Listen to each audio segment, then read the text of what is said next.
गर्म पानी लें आप 1 गिलास, उसमें आधा नींबू निचोड़ दें और काली मिर्च और काला नमक थोड़ा सा डाल के उस गिलास को पीने में 20 मिनट का समय लगा है।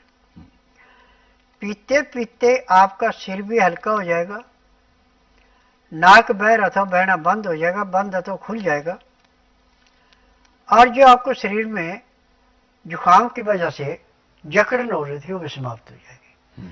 परंतु ये क्रिया आपको हर 2-2 घंटे बाद करनी है